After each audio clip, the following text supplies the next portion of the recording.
I got a bad feeling about this. Nah, it's not that good. No? Han Solo? Welcome to the Hardheaded podcast. I am one of your hosts, Chet Sears, and I've got Troy, three-shot Trussell, and Matt Amos by my side. We're glad you joined us today on this wonderful day where we're going to talk about what is on Matt's mind. We will also cover the top 3 ways to politely say no, which it's going to be pretty interesting. Saying no. I think I actually had say yes to more things that we covered in a previous podcast. You so did. Now we're going to have ways to say no. And then Troy's going to close us out with a good word. Matt, what's on your mind? So what is on my mind this week is a few weeks ago, I went down to Orlando, Florida, and spent 5 days at a Wounded Warrior Outdoors event, the first one that we had of the year. And incredible event with, maybe 85 people there, something like that. I didn't know it was that big. Yeah, it's a fairly large event, and it's the only fundraiser that we do for the organization. And the things that took place there are actually incredible. What? Interruption number one. One of the friends of WWO put on the raffle this year, the web raffle. Yes. Okay, so it wasn't an official fundraiser because I bought the ticket. So with that fundraiser, he actually presented a check. Okay. So his name is Brahm. He's also a warrior, and he set up a web raffle and was able to raise $20,000 and presented awesome. a check for $20,000 to WWO at the event. Oh, Yeah, phenomenal. That's awesome. And we had 7 teams with 5 shooters per team, so you're looking at 35 people. And then you've got volunteers running the stations. Yeah. I ended up running the long range. I was not a competitor this year. When you've won so many times, Yeah, here we go. He brought his sandbags with him. Yeah, oh. they move you up to coach, Yeah. right? So, but it was kind of funny because for those who don't know, in the warrior community, we give each other a hard time all the time. There's never a time when we're not talking smack or giving each other grief over anything. And I'm probably the number one guy that's normally giving the most grief to everybody.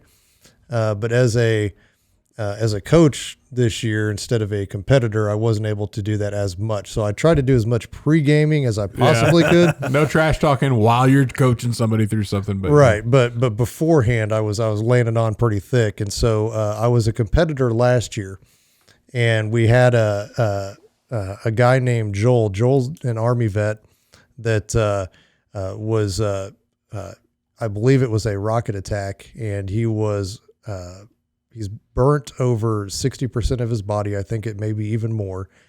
He's a below knee amputee, and he's completely blind. And so, with everything that kid's been through, I give him all the credit in the world for what he has to deal with every day, but I'm still going to talk smack. So what? Joel's awesome, dude. I've had the chance to spend some time with him. So yeah, Joel does come in, and he comes to People's Orthotics and Prosthetics to get his work done. And but we met through Wounded Warrior Outdoors. And last year, when we do the pistol range, so there are different events that we have. So we've got a stagecoach competition where you ride on the front or back of a Ranger. We've got jump seats on the front, and then we have the safari seats on the back. And you go down a course, and you've got targets on both sides, and you have to engage targets on both sides. Typically, they're little plastic targets with a little plastic diamond on the bottom, and we're shooting 5.56 to try to hit those targets as that buggy's going up and down and bouncing. It's probably one of the most difficult courses. And this year, due to the ammo shortage, we use 22s. There's a pistol course where you've got just basic steel dueling trees on both sides, and then a rack of 6 plates in the middle. There's a BB gun course where you're shooting the old Daisy Red Riders. Oh yeah. And we've got a crossbow and hatchet throwing. So let's see, crossbow, hatchet throwing, and then you've got automatic. Basically, and I don't know what they were shooting this year, but last year it was like an automatic AR, so fully auto AR. And then you've got a dinner plate, those paper plates, and you're trying to get as many rounds on that paper plate as you possibly can for score. Because for anybody that's not running an automatic weapon, as you stand there, it tends to want to ride up. And so being able to control that weapon and doing short bursts helps out a lot. We've got basically a 5-stand course for clays that come out, and you get 10 shots at that on competition day. And then we had the long range, which is where I was at this year. I'm shooting the Barber Creek long range hunting rifles. And so last year, found out that Joel got to bring his own pistol. And for anybody who is a pistol shooter, when you're shooting a pistol that's yours, that it's so much better than shooting one that is just there. As an example, Troy. Oh gosh. Yeah, here we go. The other day we were out with one of his sons, Noah, and I brought out the old single 6 Ruger 22. And it's just a gun that I know, right? And so I was popping, it's just 6 rounds or whatever. I'm like, hey, Troy, give it a shot. And he's like, yeah. So we're shooting it like Sprite can or something. Like, missed it high. Like, yeah, aim lower. Missed it high. I kept aiming lower. I was like a foot under this thing and still missed it high. His bullets were hitting, like, it's the tightest grouping you could ever imagine. But every time he was aiming even lower, but he was hitting in the same spot. He was like, I don't know how. Well, it's because I'm familiar with the gun and I know. Yeah. So perfect example. Troy demonstrated that. Perfect. So you know what I'm talking about, right? Exactly. Like, so hey, I know it's on because he was able to hit something with it, but I can't. Yeah. So Joel's gun, because he is blind, we have Steve Peoples is what we his eyes, what we call his seeing eye human. Mm-hmm. And we actually had shirts made up this year. It said "Seeing Eye Human" on the front, and then on the back of Steve's shirt it says "Don't pet me, I'm working." And then on Joel's shirt on the front it said +1, and then on the back it said "If lost, return to," and then had a picture of Steve's face on the back of the shirt. But anyway, so I filed a formal complaint that because Joel's gun. Is this a letter that you wrote? No, yeah. I basically threw the gauntlet down at the competition. I was like, look. I'm here shooting these crappy pistols, and Joel gets to shoot this firearm that he's used to with a laser. And you only complained because you lost. I didn't. Last year, I didn't lose pistol, but overall my team lost, and that was one of the deciding factors. One of the other deciding factors was one of my teammates on the long range shot the 400-yard target 4 times when he was supposed to be aiming at the 800-yard target, and he's screwed me 2 years in a row because. The year before that, we actually tied for first, and he was the guy that flipped the coin, and then he flipped it to the side that I didn't pick and ultimately lost it for me. That guy is Randy Lewis, by the way. Randy, we're coming great job, Randy. But so the Randy, I give him lots of grief too, but he's our auctioneer, and he does an incredible job doing the auction at the end of the night and raising a ton of money for. No, you're just demonstrating how you give everybody a hard time. But that's how I give everybody grief. Right. So anyway, back to my formal complaint. So I filed this complaint that Joel's shooting this fancy pistol, and here I am shooting this piece of junk with a trigger that I swear is just a brick. I mean, there's no trying to slowly squeeze it back. It just clunk, and then your round goes wherever it goes. And so Ron, the founder of WWO, he's kind of the ringmaster of this whole ordeal. And so I go to him and I was like, I'm filing a formal complaint that Joel gets to shoot this pistol and I'm stuck with this piece of junk. And so he never makes any changes the year of the event, but he will take all complaints into consideration for the formulation of next year's event. So this year I'm a instructor. I'm not an actual competitor. But on the practice day, we go out and we do things. We practice the way we're normally going to practice. He allowed the team captains, which are wounded warriors, and then we have folks come in to support the event. So we have paid shooters that are on those teams, and then their team captain is a wounded warrior. So all these team captains had the ability to bring their own pistol and shoot this year. Well, Ron, in his way, he always changes things, and he always he has a very twisted mind. And so this year, on the night before competition day, we go over the rules for competition day. And he goes, just so you all know, we had a warrior file a complaint last year that Joel got to bring his pistol. And everybody in the room went, man. They didn't even have to, I mean, they looked over, they knew who it was. I mean, I'm not afraid of it. And, but he did say, it was Matt Amos that filed this complaint. And it was that Joel got to bring his pistol and all the other warriors had to shoot with the regular pistols. So Joel, the blind guy, had an unfair advantage at shooting. Well, he did. It's an unfair advantage.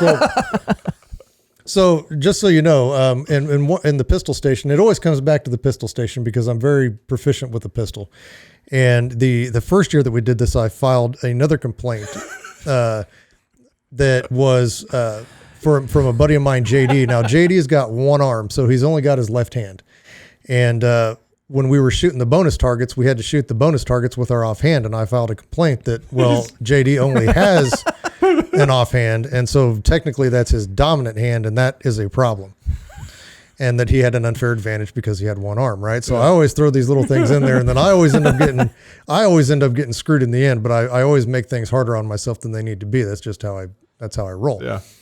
Well, on the night of the competition, Ron was going over the rules, and, he went over what he said. And then he goes, so after Matt had filed his complaint, Joel filed a counter complaint that said, well, I'm blind. And so Ron said, I took Joel's complaint into consideration, and I found it to also be valid. And so he goes, for competition day, all warriors will be shooting blind. So we had all the team leaders had to put on these blindfolds that basically you can't see anything out of. I mean, you have no idea what's going on. And of course I'm not shooting, so I'm just laughing all the way to the bank, right? I'm like, you guys suck, And of course they were giving me a hard time, because I'm the guy that instigated it, and I'm not even shooting this year. But so with all the warriors shooting blind and Joel shooting blind, it was a phenomenal time. And every event they shot blind or just pistol? Nope, every event they had to shoot blind. So that was Ron's little knife in the back on that one, because my only complaint was for pistol. So I did actually file a counter complaint that said my complaint was about pistol, not the other events. We're gonna have to get Broughton to draw up your documentation next year. I'm gonna need him to draw this up for me. Yeah. That's hilarious. I'm going to need legal representation, I do believe, at the next event. So when is your number one complaining trophy arrive for most complaints? Yeah, I may buy that one for us. So it's in all the belt buckles that I've won at these events. He may actually win that one. But no, so I mean, an incredibly good week. And huge thanks to all the volunteers that came out and supported this event. All the donors that showed up to support warriors, and huge shout out to Steve Peoples for being Joel's seeing eye human during this entire event, because Joel did the previous year take top shooter at the event. I mean, and for a blind guy to be able to be the top shooter is when all things considered, is absolutely phenomenal for him to be able to do that. And so I give him all that credit. However, had I been a blind shooter this year, whatever. I do believe that I probably could have beaten Joel, maybe. But so we'll never know. Joel killed more ducks than I did this year. I was talking to him about some of the hunts he was on this year. Nice. So being completely blind, he shot, I believe, 7 quail out of the air this year. Yeah. How does he do that being blind? So basically, Steve will stand behind him and kind of look down the sights of the gun. Joel's he's got the buttstock in his shoulder, and he's manipulating the trigger, but Steve's moving the gun. And then when Steve says fire, Joel fires. And so it's a team effort that really makes this happen. And it was really cool because on the long range, we have a phone scope that we attach to the Barber Creek rifles. If you don't know what a phone scope is, it basically attaches to your scope and hooks to your phone and then gives you an image of your crosshairs in the phone. And so you can manipulate the gun to where you need to go and then tell the shooter to shoot. So it's got your minutes left and right for wind.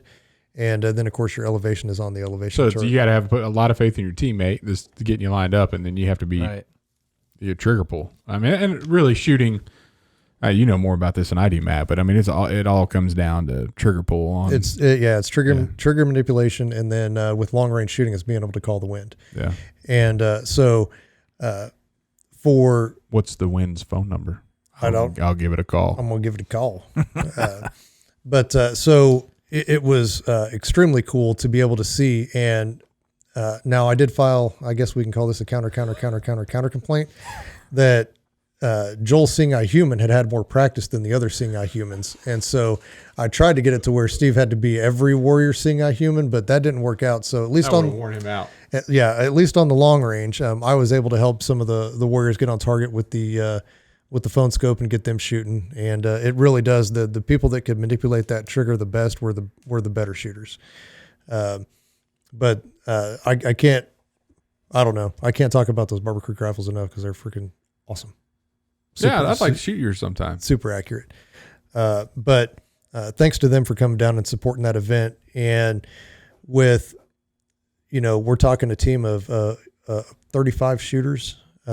We raised just over $370,000 in 2 days for Wounded War Outdoors, which is our basically our budget for the entire year, which will allow us to take 140 warriors on trips this year. Yeah. So pretty amazing event to be a part of. And I know I mentioned it in a previous podcast about our top 3 charitable organizations. Yeah. Yep. And the girl that beat me in speed, she was at the classic with her dad, and she beat me there. But that's where that came from. Yeah. Nice. So working towards it. And her dad actually took a top long range shooter, the guy that we went up and hunted buffalo with. Yeah. Doesn't surprise me. He's such a good guy, and to see him win, and then his daughter having a championship of her own was pretty awesome. So really good week. Again, really grateful to the people that were there, the donors that participated in that. And the amount of money that was raised for a good cause. And I do have some video that we can add to this of Steve actually with Joel on the long range shooting it and hitting a target at 800 yards, which is just awesome. Yeah, pretty freaking cool. All right, and it's just neat that whole organization is just fantastic, and to see a lot of the social media posts coming after this week. The Warriors.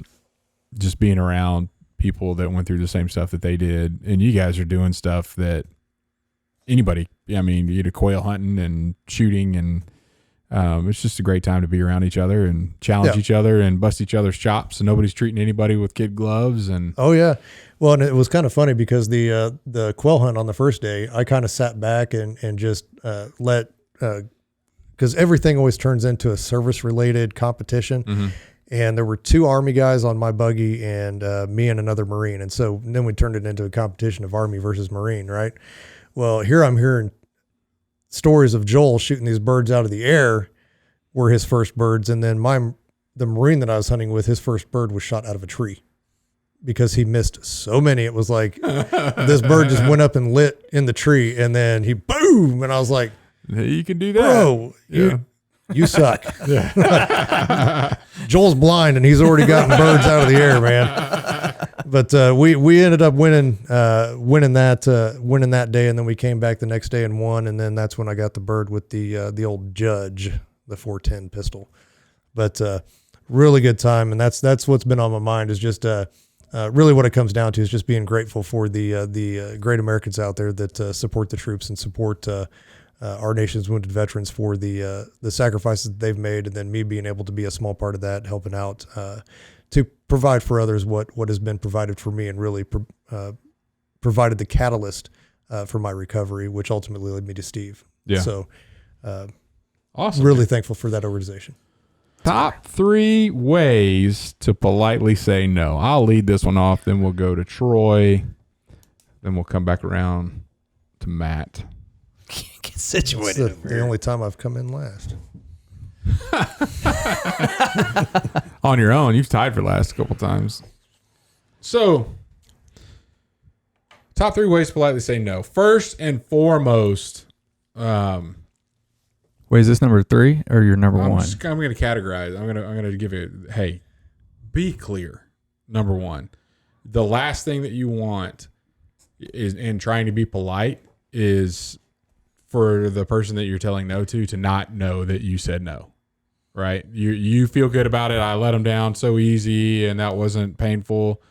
But they walk away with, maybe it's a yes. They're just going to get back with me later. So be very clear and definitive where they're not thinking that there's going to be a yes coming later. So, number 1, if it's something that you really want to do, you be very honest with that. Yeah, man, that sounds really good, but I can't because, right? I'm just not going to be able to make it that weekend, or I can't because, I have plans. I can't because there's a conflict with such and such.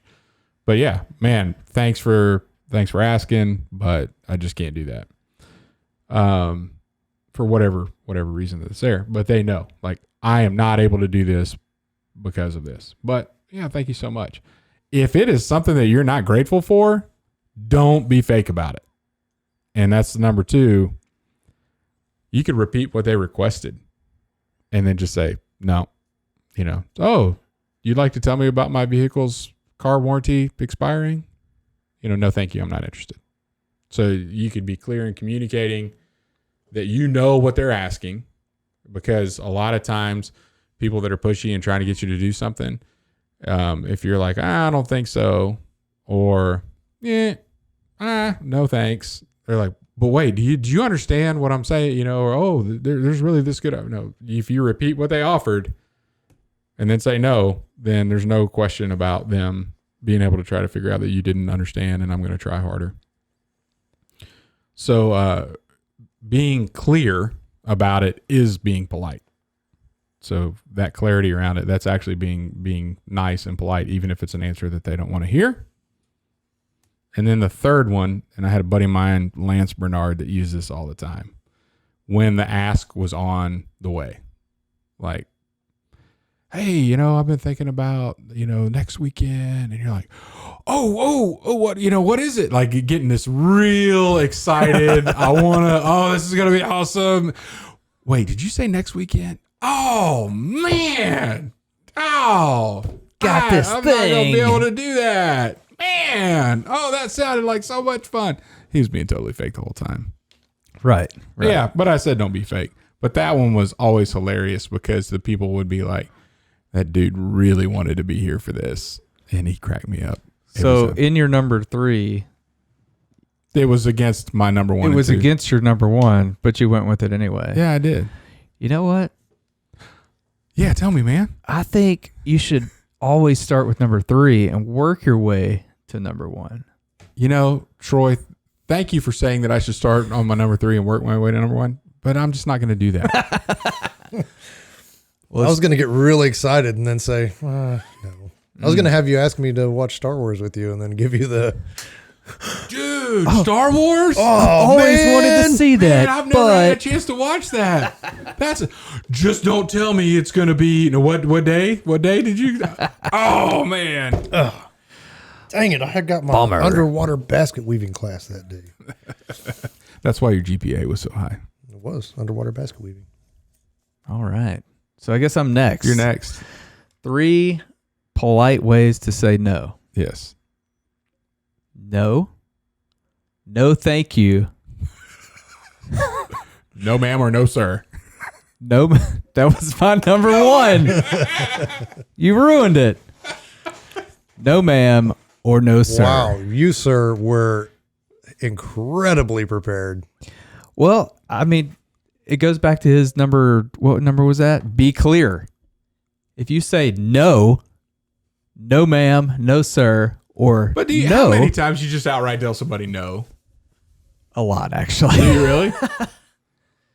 Yeah. Like, hey, Troy, oh man, I love your wedding videos. And, I've got something coming up in a couple weeks and I'd really love to do it. At least you to take this and it'd be great. There's going to be thousands of people there, but I'm going to need you to, cut your prices down for me. No, I can't do it.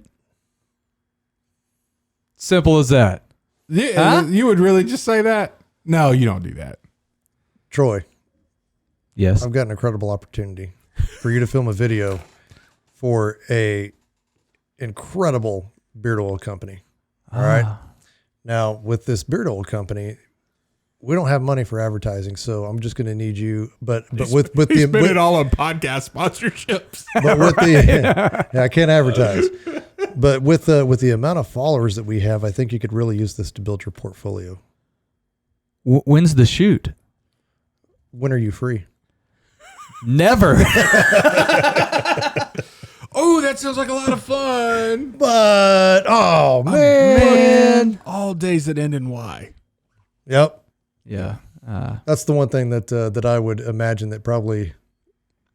No, I guess to say no in a business setting, I usually type out a nice email because that's usually how it transpires. But I'll type out a nice email on how, this is my pricing and this is what we do and this is how we have to price it and go into all that stuff and say it politely.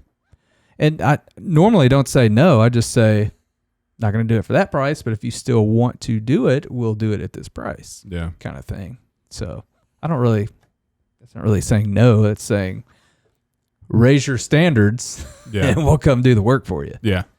So, Okay. So where do we stand on this whole commercial? He's not doing it. It was pretty clear to me. I didn't get that. Yeah. Don't take no for an answer. Sales 101. there you go. So are you done? That was pretty quick. Yeah. That was pretty No, ma'am. Yes, sir. I'm done. All right. Very well. So on to mine. And actually, when we were talking about this earlier, that's what I told Chet. No. Because I've gotten better at it over the years, just being able to come out and just plain say no. But Well, I used to be that guy that never said no, like for work and for, it will build your portfolio. Oh, I'm in. Maybe this would be the one job that'll get me that bigger job. And I finally had to just, I'm spinning my wheels here, and had to say no. Yep. Start learning how to say no to a lot of people. So I've gotten a lot better at it, just saying no. But in an effort to keep it more polite, rather than just saying no, is hey, I appreciate you thinking of me. No. I appreciate you thinking of me. Or I appreciate the offer. No, thank you. Just something simple. yeah. Number 2. So being thankful. Yeah. But, hey, I really appreciate that. That means a lot. Hey, let's go. You want to go fly up to wherever and go do this? Like, man, I appreciate you thinking of me, but no thanks. And then number 2 is my schedule is kind of hectic right now. So it leaves the opportunity in the future. And again, this will go for something that I would like to do, but can't because there's a conflict because my schedule can't right now. Yeah. And I get this all the time, and because my schedule is hectic, I'm pretty much booked out a month, at a minimum most times. And then I've got things that I do throughout the year.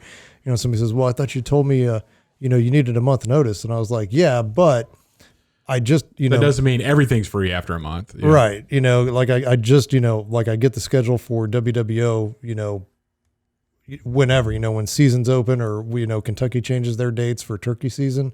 And it's like, okay, well now I'm out at this time. And then like, well, I thought you said you're going to be free. It's like, well, no, because like I said before, my first priority is to family and when we're outdoors. So I can't do that right now. My schedule's kind of hectic. Yeah. But if you know your dates for next year, let me know. And so, it's like now my schedule's getting like a year out, but I guess it's a good problem to have. And then my third way was one that file a protest. No, I don't file a A protest. formal complaint. That's the way that's the way I do a lot of things is file a complaint. But is somebody asked me, and said, let me circle back to you on that. I found that it works. This is a White House press secretary says that all the time. It works for her. Why can't it work for me? And then I'll just circle back to you on never, that. hey, and then just never circle back. Yeah. Because there's a compilation of like in her first 2 or 3 weeks in her job said like, I'll circle back to you on that 20, 30 times, like 10 times a press conference. Like, hey, Troy, when are you and the family coming over for dinner? Yeah, let me circle back to you on that. Like, oh, I don't. I'm getting really, out of this moment where you ask me the question and I'm never coming back to it. I'm not really sure that I can speak on that right now. Let me circle back to you on that. Yeah, I'll circle back to you on that. Let's circle back. So that's my 3 ways to politely say I'll no. circle back to you on that. Circle back. We're gonna circle. Circle back, girl. Circle back. Troy, why don't you bring us a good word? I will. And it's a quote. It's a quote from Albert Einstein. E equals. MC squared. I don't even know what that means. Wouldn't it like energy or something? Matt has the better GPA. Hey, why don't you circle back to us? I'll circle back to you on that. Energy something squared. So Albert said, we can. That's good stuff. We cannot solve our problems with the same thinking we used when we created them. So when you create your problems, you need to change your thinking from the thinking you had when you created that problem to a different mindset, a different way of thinking to solve that problem. So if you have a problem and you can't figure it out and you can't solve it, change your mindset and look at it a different way. Get outside the box. So That's right. yeah, that's cliche, but I like that because there's I think the more difficult part of that though is that people don't want to admit they were wrong. True. Like, so in order for you to change the way you think about a certain thing, you have to admit the way that I was thinking about this that got me into this issue, it's wrong. I was wrong. And I think I think more people should just feel free to admit when they're wrong. yeah, that'd be really good. It would be really good, wouldn't it?